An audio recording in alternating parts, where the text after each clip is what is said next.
Did you know your parents could legally sign your name and drain your accounts without you ever knowing? I didn't, until I opened my investment portal and saw account not found.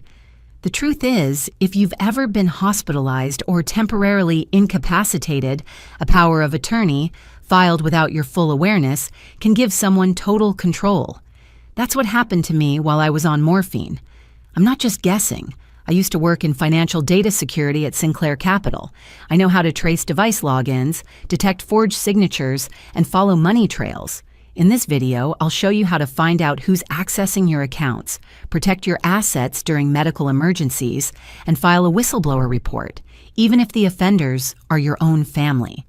I have network logs, forged paperwork, and tax returns showing my parents claimed caregiver credits while calling me permanently incapacitated.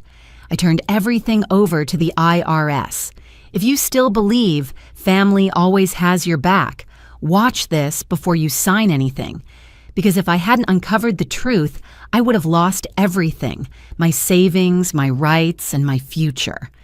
Before we dive into the story, I'd love to get to know you a little better. Drop a comment below and let me know where you're watching from. That way, I can send you a special shout out. Now let's begin our story together. Mom always said money could wait until my legs did. Just focus on healing, she'd whisper, folding my hospital discharge papers as though they were napkins for a Sunday picnic. She used the same sing-song voice this afternoon when she wheeled me down the rehab ramp and into the baked brick light of Tempe in April.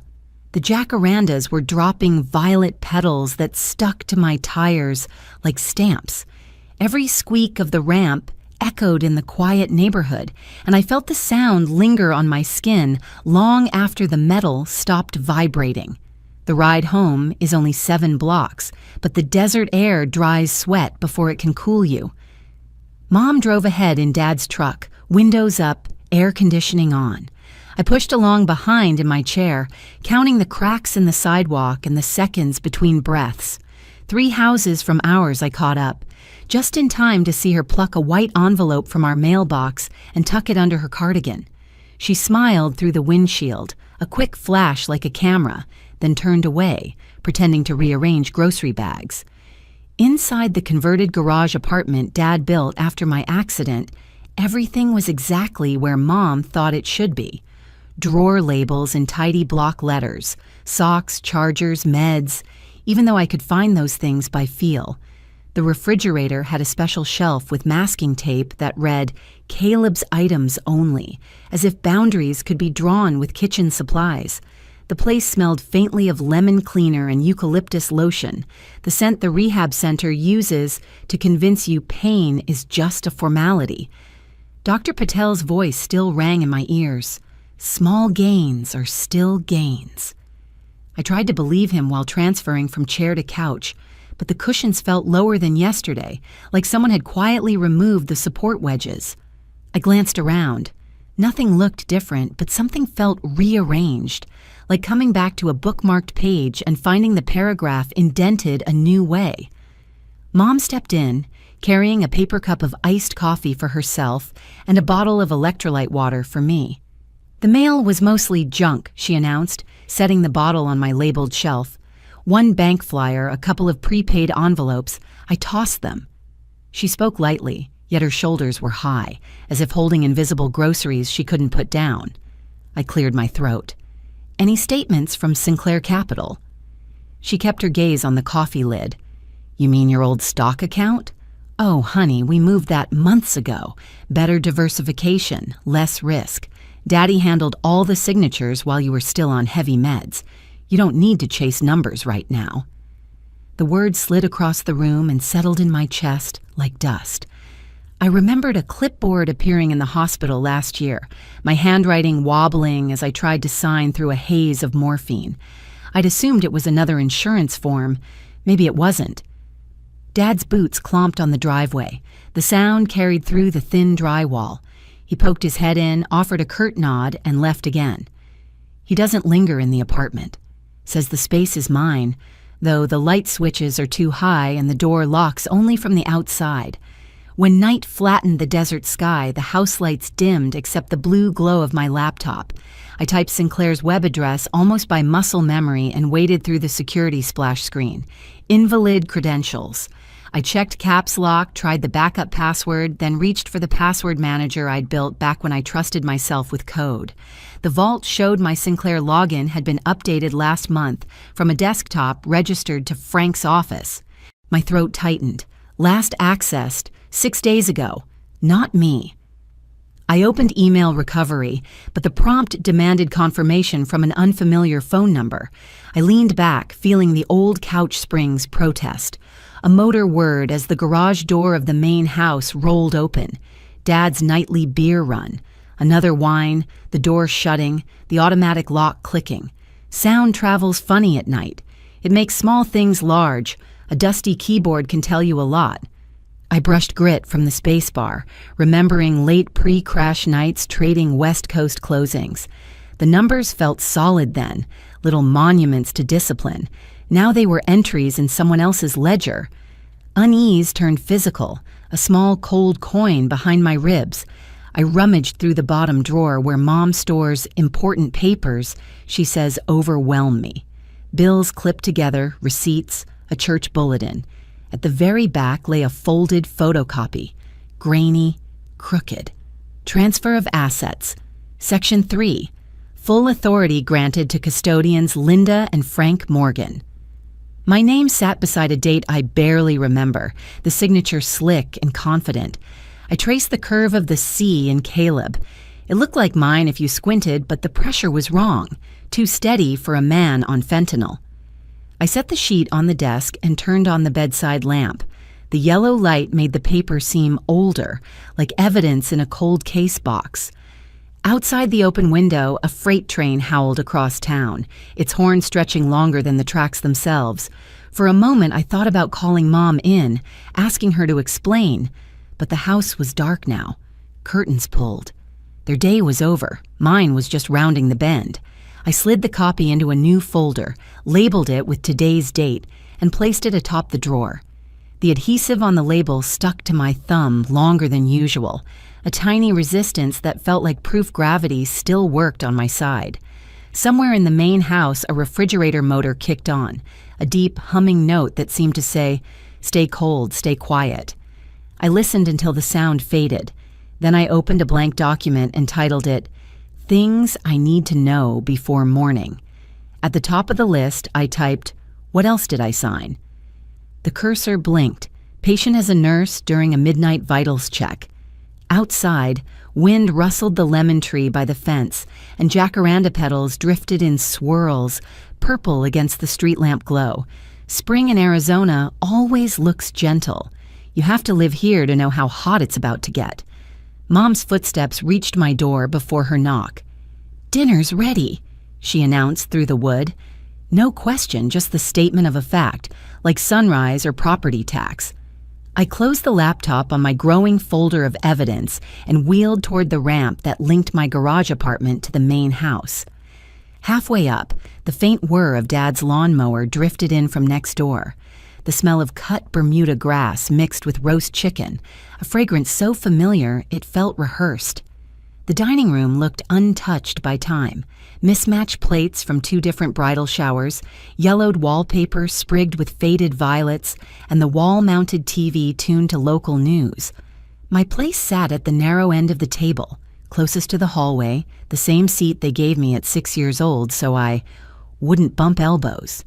Tonight, the chair was angled toward the television, not the window. From there, I could watch, but never be watched. Mom slid a plate in front of me, skinless chicken thigh, half cup of broccoli, potatoes mashed without butter. "Good protein," she chirped, tapping my fork, a standard restaurant model that still felt oversized in my hand.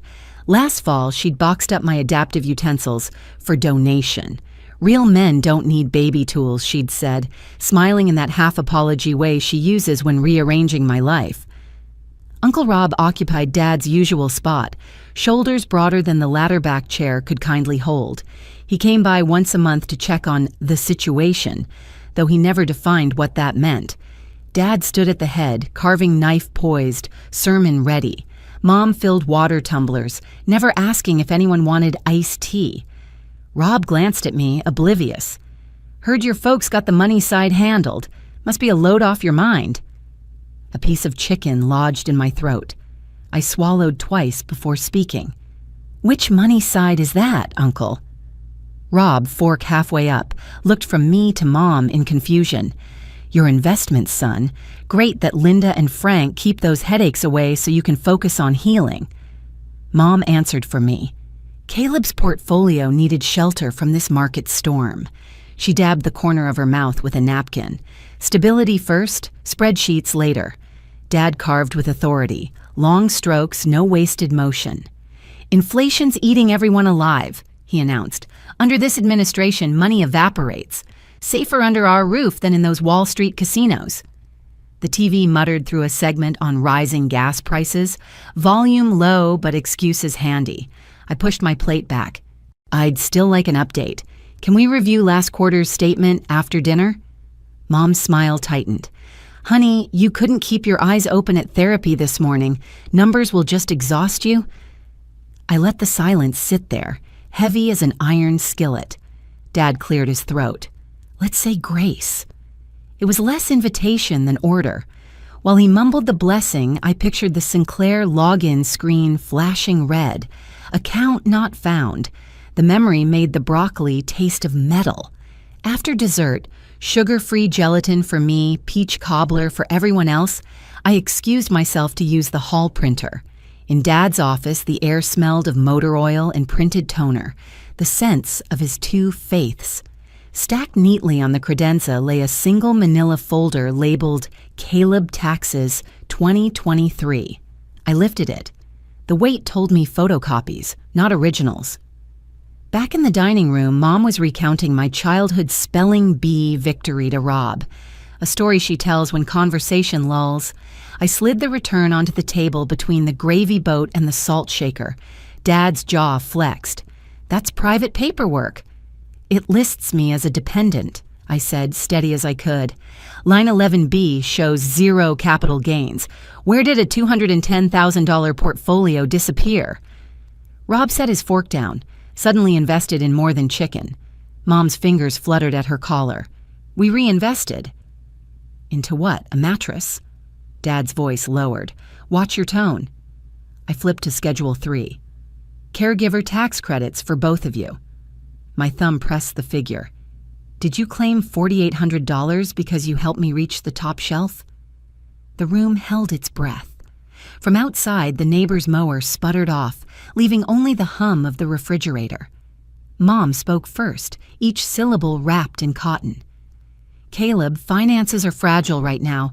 You need security, not volatility. Let us carry that weight. I'm not helpless, I said, hearing the echo of that same line months earlier, just before she canceled therapy. Because I seemed tired. Dad gathered plates, stacking them harder than necessary. You think you can outsmart inflation, politics, the market crash? Your mother and I, we've kept this house running. What you call your portfolio, we call our retirement backup. A laugh escaped me, sharp and accidental. Backup implies permission. Rob pushed away from the table. Maybe I should head out. No, stay, I told him, eyes still on Mom. Good to have a witness. Dad's chair scraped the tile. Don't pull legal nonsense at the dinner table. Fine. We'll step into the living room, I said, folding the return and slipping it into my jacket. Plenty of seating there. My wheels turned, squeaking on linoleum. I could feel their eyes following the sound. At the threshold, I paused, looking back at the plate Mom had portioned for me. Half-eaten, already cooling, it reminded me of the yardstakes Dad uses to mark sprinkler heads. Prescribed nourishment, flagged and measured. I rolled into the hallway, heart drumming like a loose belt on Dad's mower. Behind me, Mom whispered, "He's too worked up for his own good." Dad answered something low, words I couldn't catch. What I did hear was the rustle of paper as he gathered the manila folder. In the living room light, I opened the return again. Caregiver credits highlighted in pale blue, dependent box checked. Capital gains vanished. At the bottom, Dad's firm signature, Mom's looping cosign. Mine appeared nowhere. I slipped the pages into my satchel, the zipper teeth snapping shut like a verdict, and waited. The hallway air felt thick as simmering gravy. Every labeled drawer, every taped shelf in this house whispered the same message. We decide. Somewhere down the street, the mower restarted, blades chewing daylight into smaller pieces. Mom's voice rose, pleading and muffled. Dad answered with a flat command, their words blurred into the hum of an old refrigerator that never seemed to rest. And I thought, for the first time in years, maybe neither should I.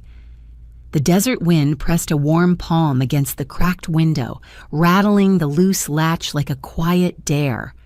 Midnight found me in the blue glare of 2 monitors, childhood trophies pushed aside to make room for spreadsheets, log files, and a stack of folders fatter than Mom's Sunday paper. Somewhere beyond my door, the main house slept under a roof paid for with my benefits. In here, sleep had been postponed. My old work motto scrolled through my thoughts, the way ticker tape once glided across my screen at Sinclair Capital. If something doesn't add up, it probably isn't supposed to. I breathed in, steadying my hands, and opened the router logs I'd pulled from Dad's office earlier that evening. The IP addresses stared back, trios of numbers I knew better than phone contacts. Each showed a recent login to the brokerage portal. Each belonged to a device registered in my parents' names. Click, copy, paste, evidence packet page 1. Next, I attacked the document folder Mom kept in her linen closet behind spare hand towels and expired coupons. I'd scanned everything. A power of attorney filed 8 months after my accident, a neat form with my shaky signature smoothed into perfect penmanship. The date landed squarely in the week I'd spent drifting through morphine fog, asking nurses whether daylight was real or remembered. I zoomed in on the signature.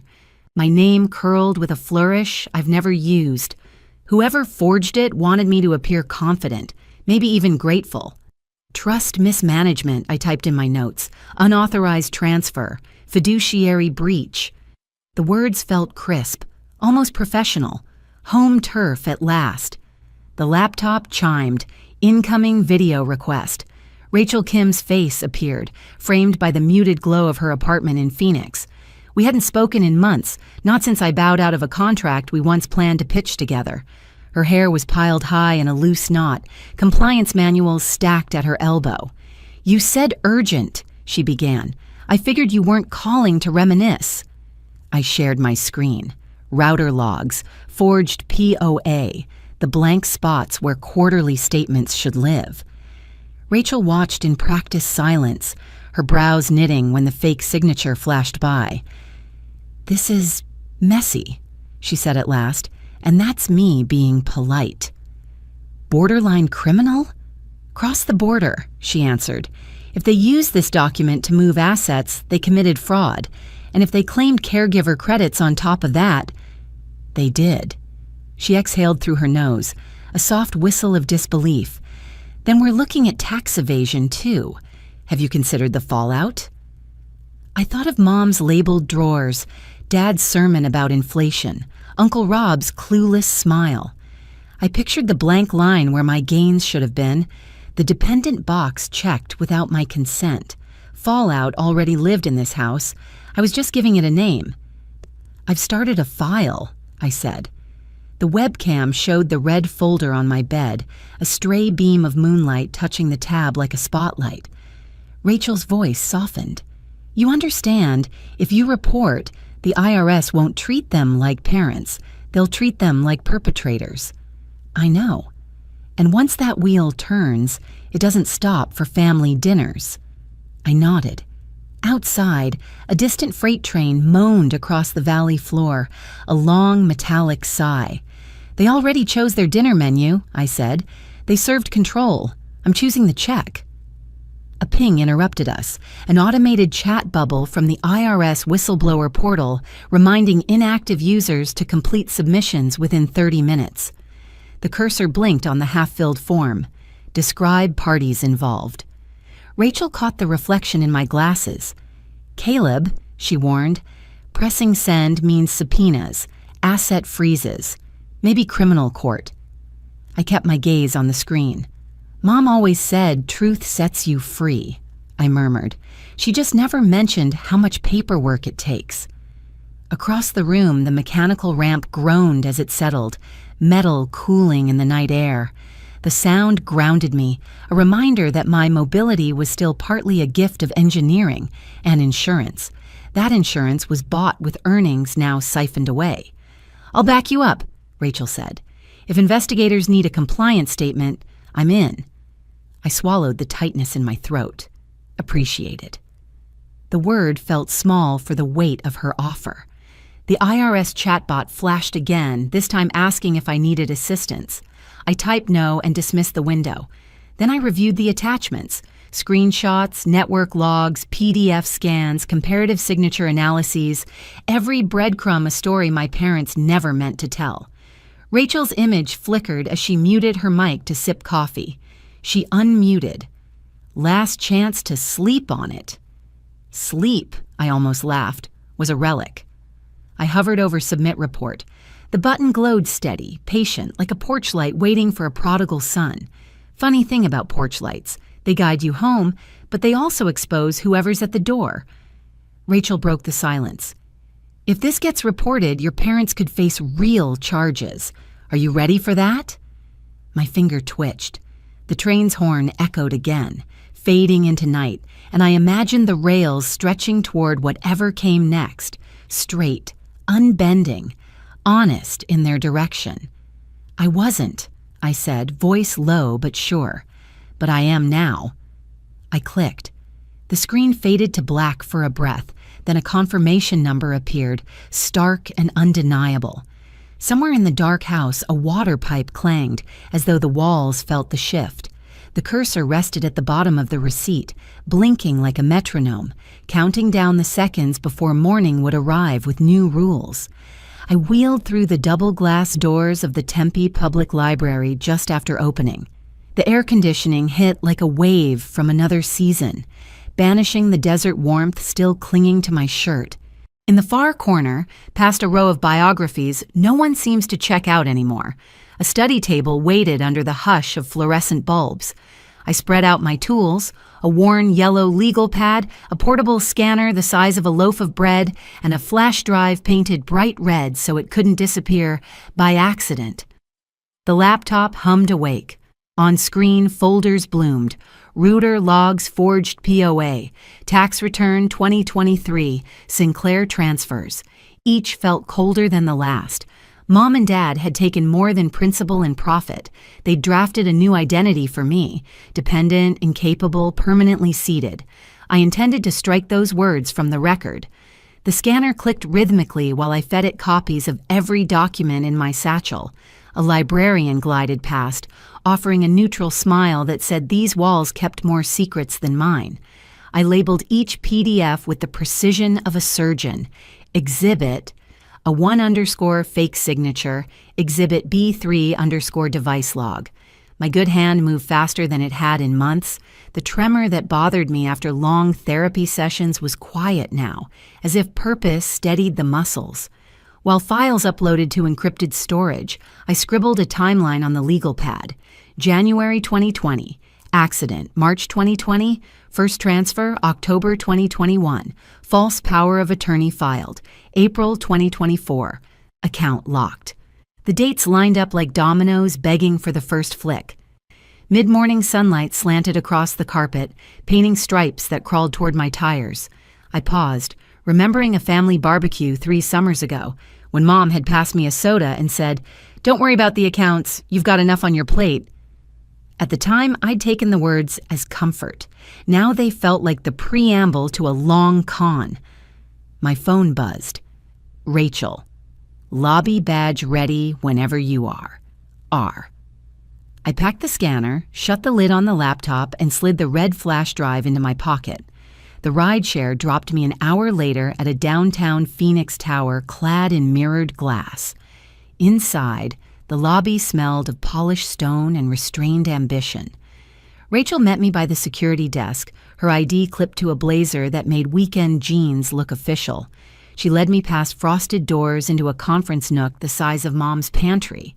We spread the papers again, but now under track lighting that left nowhere for ink to hide. Rachel paged through each sheet, her finger pausing on the forged signature. "The curvature here is identical to the notary's handwriting," she noted. "Classic copy and trace. Amateur, but enough to fool back office staff." "What about criminal exposure?" "Unauthorized asset liquidation, identity misuse, tax misrepresentation." She listed the charges like groceries. Any one of those triggers an IRS fraud referral. Combined, they're dynamite. We logged into the whistleblower portal together. The interface asked for parties, dates, amounts. I thought about Dad mowing straight lines across the yard, about Mom relabeling cupboards while humming hymns. The keys clicked on their behalf. Franklin J. Morgan, Linda S. Morgan, names I'd written on birthday cards and college loan references.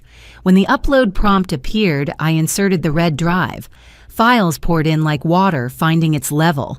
At the final step, the portal offered a choice: reveal identity to investigators or remain anonymous. I chose disclosure.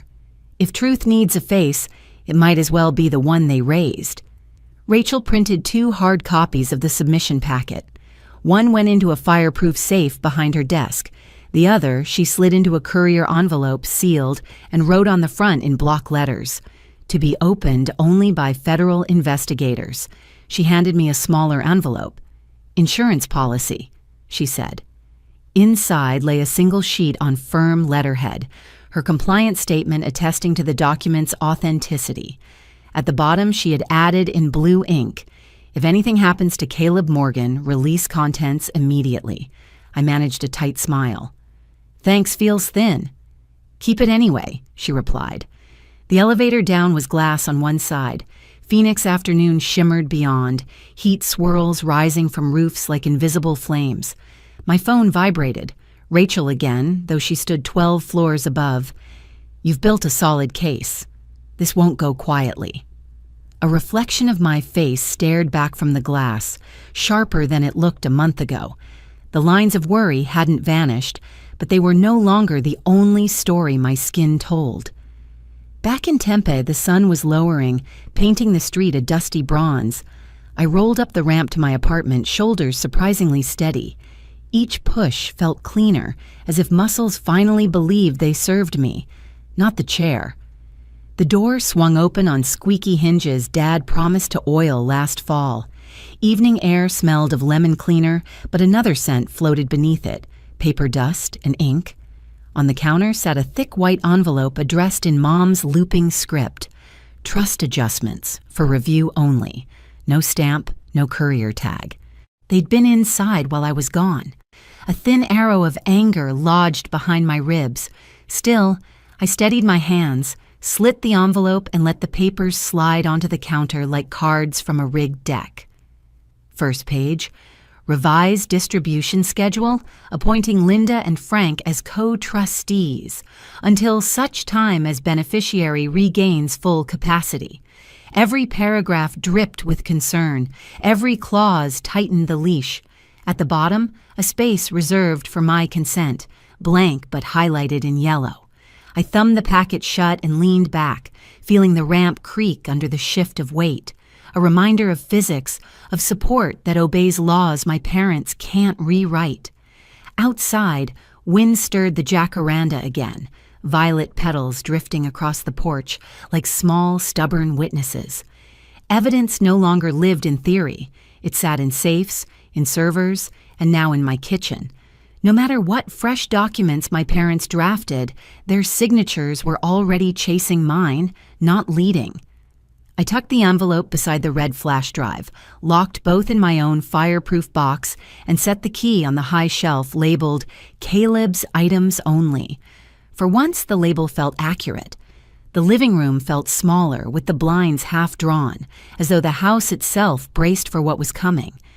Dad had muted the television, but the soft cadence of Antiques Roadshow still flickered across the screen.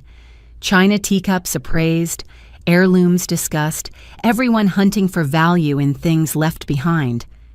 I eased my chair onto the rug and set the leather folder on the coffee table. The folder landed without a sound, but both of my parents flinched. "I filed the report," I said. "If you've got anything left to say, now's the time." Mom's hands instinctively reached for each other, knitting and unknitting in her lap. Dad remained standing, arms crossed, blocking the hallway as if he could hold back an audit with posture alone. No one spoke, so I opened the folder. The pages slid out in crisp stacks: bank statements, device logs, scanned signatures. Even the light from the TV seemed to dim around them.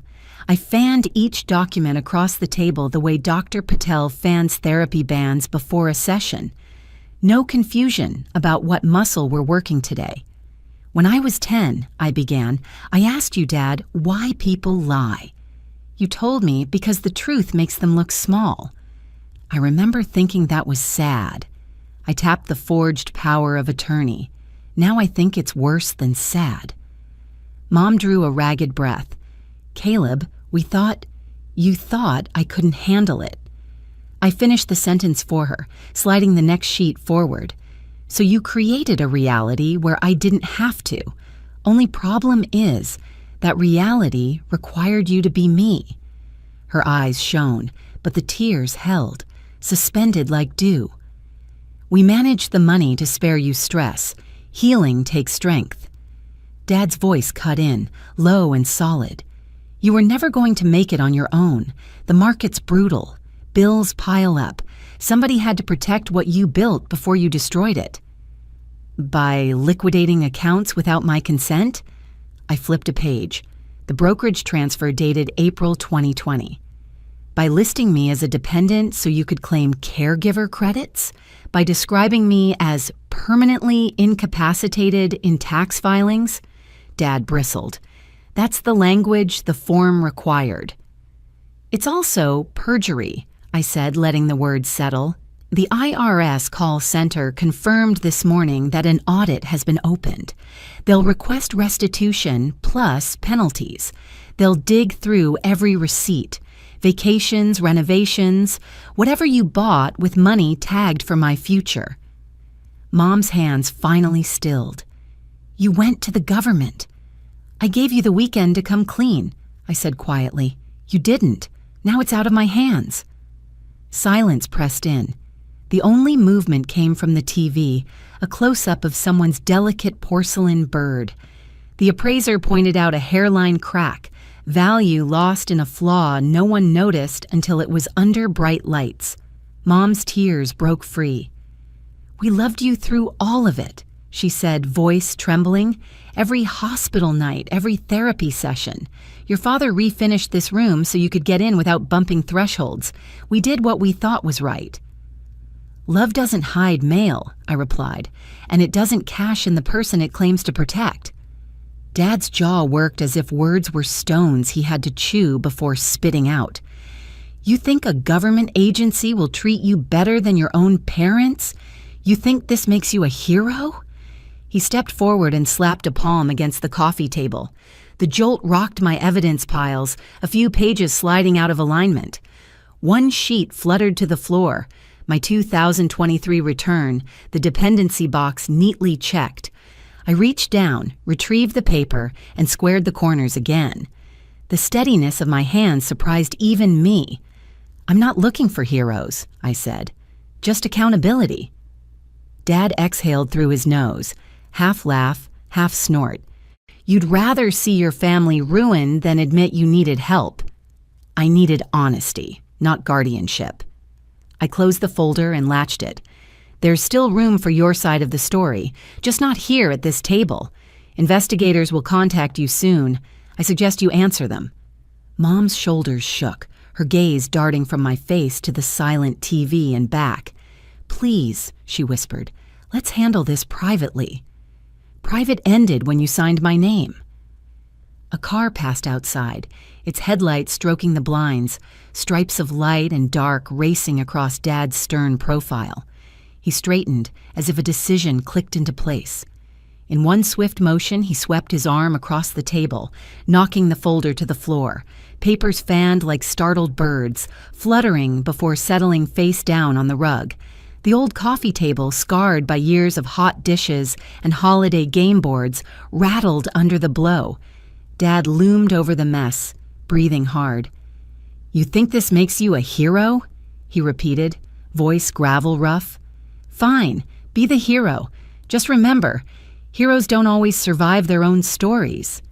Dear friend, what would you do if you were in my shoes? I bet you can't guess what's coming next. But before we go any further, drop a 5 in the comments if you're still with me, because what happens next might just leave you speechless. His words hung in the room, heavier than the lamp's dusty shade, heavier than any threat I'd imagined. I pivoted my chair, gathering the scattered sheets one by one. Each page returned to order with a soft rustle that felt louder than his outburst. Mom stepped back, bumping the TV stand. The muted appraiser lifted the porcelain bird as if in silent toast to fragile things. I slid the last document into place and lifted the folder onto my lap. "The next time we talk," I said, "it will be with someone recording." My hands moved the wheels and the chair turned toward the hall. Behind me, the blinds quivered from the draft, casting stuttering bars of light across the carpet, like prison shadows, except the bars were moving, shifting from them to me and back again. I kept rolling steady, the folder safe against my chest. Dad's final words chased me down the hallway but didn't land. Outside, evening air cooled my cheeks. Somewhere in the dark, a sprinkler clicked on, and water arced over the lawn in precise, wasteful circles. The stars were late, but they would come.